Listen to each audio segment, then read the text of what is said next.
Hi friends, അപ്പോൾ ഇന്ന് ഞാൻ വന്നിരിക്കുന്നത് ഒരു സൂപ്പറായിട്ടുള്ള സിമ്പിളായിട്ടുള്ള റെസിപ്പിയും കൊണ്ടാണ്. കുട്ടികൾക്ക് വരെ വളരെ പെട്ടെന്ന് നമുക്ക് തയ്യാറാക്കി എടുക്കാൻ പറ്റുന്ന ഒരു സിമ്പിൾ റെസിപ്പി. ഒന്നുമില്ല, നമ്മൾ സാധാരണ കോളിഫ്ലവർ ഫ്രൈ അത് സാധാരണ രീതിയിൽ ഫ്രൈ ചെയ്തെടുത്തതാണ് ഞാനിത്. അപ്പോൾ നമുക്ക് കൂടുതൽ വലിച്ചു നീട്ടാതെ റെസിപ്പിയിലേക്ക് കിടക്കാം.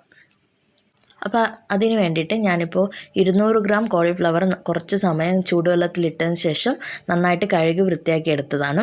അതിലേക്ക് 1 ടേബിൾ സ്പൂൺ മുളക് പൊടി, 1 ടേബിൾ സ്പൂണോ നിങ്ങൾക്ക് എന്താ പറയുക, ഞാനിപ്പോൾ 1 ടേബിൾ സ്പൂൺ എന്ന് വെച്ചാൽ ഇത് കാശ്മീരി ചില്ലിയോ അതുപോലെ തന്നെ സാധാരണ നമ്മൾ മുളകും കൂടെ പൊടിച്ചതാണ്. അതുകൊണ്ട് 1 ടേബിൾ സ്പൂൺ മതി. നല്ല കളർ കിട്ടുമല്ലോ. അപ്പോൾ നിങ്ങൾക്ക് കൂടുതൽ കളർ വേണമെന്നുണ്ടെങ്കിൽ നിങ്ങൾക്ക് എന്താ പറയുക അല്പം കളർ ചേർക്കാം. അതിനേക്കാളും നല്ലത് കുറച്ചും കൂടെ കാശ്മീരി ചില്ലി ഇട്ട് കൊടുക്കുന്നതാണ്. പിന്നെ അതിലേക്ക് ആവശ്യത്തിന് ഉപ്പും കൂടെ ഇട്ട് കൊടുക്കാം. പിന്നെ അതിലേക്ക് വേണ്ടത് 2 വെളുത്തുള്ളിയും അതുപോലെ ചെറിയ കഷ്ണം ഇഞ്ചിയും ചതച്ചതാണ്. പിന്നെ അതിലേക്ക് ഞാനിപ്പോൾ ഇടുന്നത് 1 ടേബിൾ സ്പൂൺ കോൺഫ്ലോർ ആണ്. നിങ്ങൾക്ക് കോൺഫ്ലോർ ഇല്ലയെന്നുണ്ടെങ്കിൽ അരിപ്പൊടിയും യൂസ് ചെയ്യാവുന്നതാണ്. അപ്പോൾ ഇനി എല്ലാം നന്നായിട്ടൊന്ന് മിക്സ് ചെയ്തെടുക്കുക. എന്നിട്ട് ആവശ്യത്തിന് മാത്രം ഒരു 1-2 തുള്ളി വെള്ളം ഇട്ടിച്ചിട്ട് മാത്രം നമ്മൾ മിക്സ് ചെയ്താൽ മതി. ഓവറായിട്ട് വെള്ളം ഇടേണ്ട ആവശ്യമില്ല. ഇനി നമുക്കിത് ഫ്രൈ ചെയ്തെടുക്കാൻ വേണ്ടിയിട്ട് നമ്മൾ ഓയിൽ ഇവിടെ നന്നായിട്ട് ചൂടായി വന്നിട്ടുണ്ട്. ഇനി അതിലേക്ക് നമുക്കിത് ഇട്ട് കൊടുക്കുകയോ വേണ്ടു. പിന്നെ ജസ്റ്റ് ഒന്ന് ഫ്രൈ ആയി വരുമ്പോൾ കുറച്ച് വേറെ ഇൻഗ്രീഡിയൻസും കൂടി ഇട്ട് കഴിഞ്ഞാൽ നമ്മൾ ഫ്രൈ സൂപ്പറായിട്ട് വന്നിട്ടുണ്ടാവും. അപ്പോൾ നമുക്ക് ഇത് ഇട്ട് കൊടുക്കാം ഇതിലേക്ക്. അപ്പോൾ എപ്പോഴും ഞാൻ പറയും പോലെ തന്നെ എന്താ പറയുക, മീഡിയം ഫ്ലെയിമിലിട്ടിട്ട് മാത്രമേ ഫ്രൈ ചെയ്തെടുക്കാൻ പാടുള്ളൂ. ഓവർ ഫ്ലെയിമായ കരിഞ്ഞു പോവും, ലോ ഫ്ലെയിമായ എണ്ണ വല്ലാതെ വലിച്ചെടുക്കും. അപ്പോൾ ഇപ്പോൾ ഏകദേശം ഒരു സൈഡൊക്കെ വെന്ത് കഴിഞ്ഞിട്ടുണ്ട്. ഞാൻ ഒന്ന് ജസ്റ്റ് ഒന്ന് ഇത് ഇളക്കിയിട്ട് കൊടുക്കുകയാണ്. മറിച്ചിടാൻ വളരെ ബുദ്ധിമുട്ടായിരിക്കും, അതുകൊണ്ട് ഇളക്കിയിട്ട് കൊടുക്കുകയാണ്. പിന്നെ ഇത് കുറച്ചും കൂടെ നന്നായിട്ട് ഫ്രൈ ആയി വരുമ്പോൾ നല്ല കളർ കിട്ടിക്കോളും.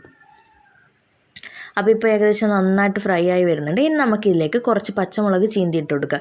എന്നുവെച്ചാൽ നിങ്ങളെ എരിവിനനുസരിച്ച് 3-4 എത്രയും, ഞാനിപ്പോൾ 3 പച്ചമുളക് കൂടെ എടുത്തിട്ടുണ്ട്.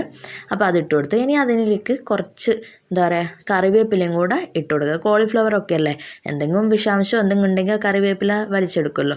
കറിവേപ്പില കറിയിൽ ഇടുന്നതിൻ്റെ ഉദ്ദേശം തന്നെ നമ്മൾ വിഷാംശങ്ങളൊക്കെ വലിച്ചെടുക്കാൻ വേണ്ടിയിട്ടാണ്. അപ്പോൾ അതും കൂടി ഇട്ട് കൊടുത്ത് ഇനി ഇത് ജസ്റ്റ് ഒന്ന് നന്നായിട്ട് ഫ്രൈ ആയി വന്നാൽ മതി. എന്ന് വെച്ചാൽ നമ്മൾ മുളക് അതുപോലെ തന്നെ കറിവേപ്പിലയും ഒന്ന് ജസ്റ്റ് ഒന്ന് ഫ്രൈ ആയി വന്നാൽ മതി. അപ്പോഴത്തേക്കും നമ്മളെ കോളിഫ്ലവർ ഫ്രൈ നന്നായിട്ട് റെഡി ആയിട്ടുണ്ടാവും. അപ്പോൾ ഇപ്പോൾ ഇത് ഏകദേശം എല്ലാം നന്നായിട്ട് ഫ്രൈ ആയി വന്നിട്ടുണ്ട്. നമുക്കിത് എടുത്ത് മാറ്റേണ്ട താമസമേ ഉള്ളൂ. അപ്പോൾ നമുക്ക് പാത്രത്തിലേക്ക് മാറ്റാം. ആദ്യം തന്നെ കുറച്ച് എണ്ണ ഊറാൻ വേണ്ടി വെക്കണം കേട്ടോ. അപ്പോൾ നമ്മൾ നിങ്ങൾ വിചാരിക്കും പോലെ സിമ്പിളാണ്, പക്ഷേങ്കിൽ നല്ല ടേസ്റ്റാണ്. ചോറിൻ്റെ കൂടെയും ചപ്പാത്തിയുടെ കൂടെയൊക്കെ സൈഡായിട്ട് കഴിക്കാൻ വളരെ ടേസ്റ്റുള്ളൊരു സംഭവമാണ്. അപ്പോൾ തീർച്ചയായിട്ടും എൻ്റെ വീഡിയോ ഇഷ്ടപ്പെട്ടിട്ടുണ്ടെങ്കിൽ സബ്സ്ക്രൈബ് ചെയ്യുക. അതുപോലെ തന്നെ തൊട്ടടുത്ത ബെല്ലൈക്കൺ കൂടെ ക്ലിക്ക് ചെയ്യുക. കൂടെ ഓൾ എന്ന ഓപ്ഷനും കൂടെ പ്രസ് ചെയ്താൽ ഞാനിടുന്ന പുതിയ വീഡിയോസ് നിങ്ങൾക്ക് ലഭിക്കും.